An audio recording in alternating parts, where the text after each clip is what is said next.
रामं रामानुजं सीतां भरतं भरतानुजं सुग्रीवं वायुसूनुं च प्रणमामि पुनः पुनः। श्रीराम जय जय राम, श्रीराम जय जय राम, श्रीराम जय जय राम। रामचरित मानस यही नामा, सुनत श्रवण पाइये विश्रामा।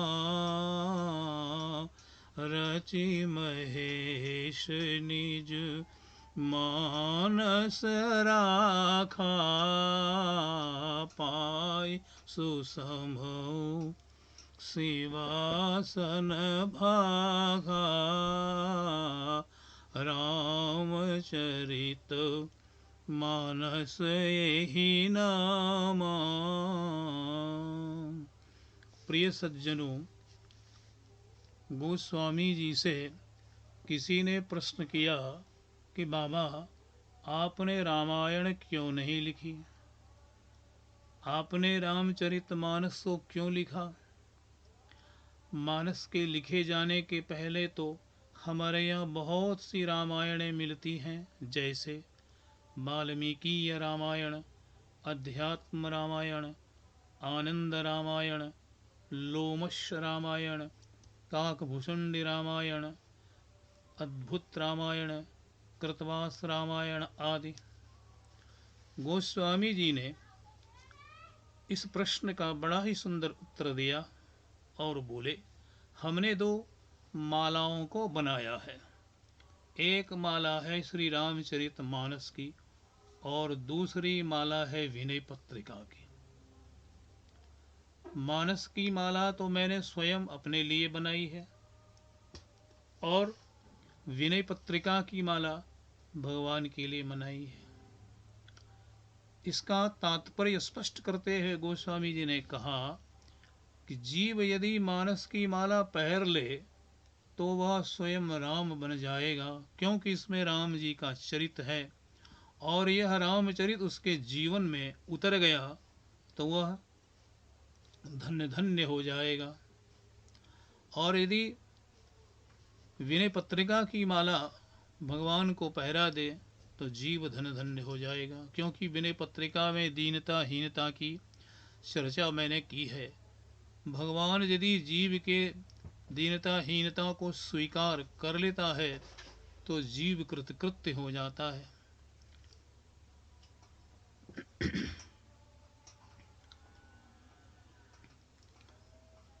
रामचरित मानस में जो भगवान के भक्त रहे, चाहे वो बंदर भालू गीध आदि ही क्यों नहीं हो, सबों की वंदना गोस्वामी जी ने मानस में की है। मानस इसका प्रमाण इस प्रकार से दे रहा है कि कपिपति रीछ निशाचर राजा, अंगदा दीजे कीस समाजा। वंदो सबके चरण सुहाए, अधम शरीर राम जिन्ह पाए। यहाँ पर एक शब्द गोस्वामी जी ने प्रयोग में लाया है, निशाचर राजा, जिसका तात्पर्य यहाँ विभीषण जी से है।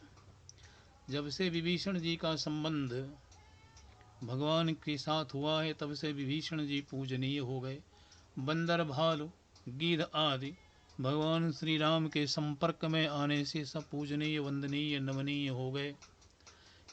किंतु लंकाधिपति रावण ब्राह्मण कुल में जन्म लेता है, महान तप करता है, बड़ा विद्वान है, लेकिन राम के जैसे चरित्र को वह अपने में उतार नहीं पाया। मानस में दो प्रकार की दृष्टियां गोस्वामी जी दे रहे हैं। एक तो राम जी की दृष्टि है और दूसरी दृष्टि रावण की है। राम जी की दृष्टि में संसार की सभी देवियां मातृस्वरूपा मानी गई। मानस में इसका प्रमाण दिया गया है कि जननी सम जानहि पर नारी। ये राम जी की दृष्टि है, भगवान की दृष्टि है, परमात्मा की दृष्टि है। और रावण की दृष्टि इससे बिल्कुल भिन्न है। संसार की जितनी देवियां हैं वो सभी उपभोग्या है। इसीलिए रावण ने तो बहुत से लोगों की बहु बेटियों का हरण करके लंका ले आया है। ये रावण की दृष्टि है। यदि जीव के हृदय में राम जी का चरित्र पूरी तरह से उतर जाए तो संसार में उसको कहीं भी परनारी का दर्शन नहीं होगा। मंदोदरी ने एक बार रावण से कहा कि आप राम क्यों नहीं बन जाते? सीता की प्राप्ति के लिए आपने कैसे कैसे षड्यंत्र ना रचे, लेकिन कोई लाभ नहीं मिला। तो रावण ने कहा, देवी मैं जब राम बनता हूं ना तो संसार में सारी स्त्रियां मुझे मां के समान लगती है। ये है प्रभु की दृष्टि, ये है परमात्मा की दृष्टि, ये है राम की दृष्टि। इसीलिए मैं राम नहीं बन पाता हूँ कि राम बन जाने के कारण तो मैं सीता जी की प्राप्ति कैसे करूँगा, क्योंकि वो तो माँ की तरह मुझे दिखाई पड़ती है। माला तो बन गई, लेकिन प्रश्न हुआ कि गोस्वामी जी आपने जो रामचरितमानस की माला बनाई है, इस माला में धागा क्या है? तो गोस्वामी जी ने कहा कि रामचरित वरताग, ठाकुर जी का जो चरित्र है वही वरताग श्रेष्ठ धागा है। इससे बढ़िया और धागा क्या हो सकता है? तो रामचरितमानस में 3 शब्द आए हुए हैं, राम, दूसरा चरित और तीसरा मानस। तो पहले हम राम शब्द पर ही विचार कर लेते हैं, फिर बाद में चरित का विचार करेंगे और मानस का। तो राम का अर्थ ही होता है जो संसार के कण कण में विराजमान हो, समाया हुआ हो। और ये सारा संसार जिस राम में रमण कर रहा है, ऐसे परम चेतना का, परम प्रभु का, परम आत्मा का नाम राम है, जो संसार के जड़ चेतन को आनंद प्रदान कर रहे हैं और जो स्वयं ही आनंद के समुद्र हैं, ऐसे का नाम राम है। जब गुरुवर वशिष्ठ जी चारों भाइयों के नाम का संस्कार कर रहे हैं, राम जी के नाम का संस्कार करते हुए उन्होंने कहा है कि जो आनंद सिंधु सुख राशि सी करते त्रैलोक्य सुपासी सो सुख धाम राम अस नामा। इस तुम्हारे पुत्र का नाम ही चक्रवर्ती जी महाराज राम होगा।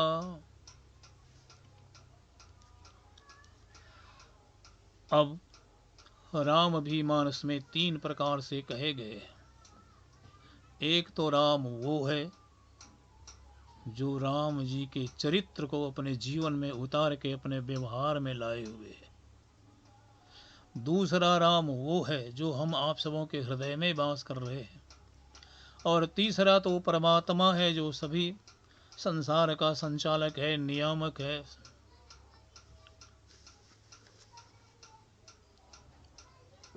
जब व्यक्ति परमात्मा के चरित्र से अपने आप को ओतप्रोत कर लेता है, तब उसकी दृष्टि भी बदल जाती है, आहार निहार और विहार भी बदल जाते हैं।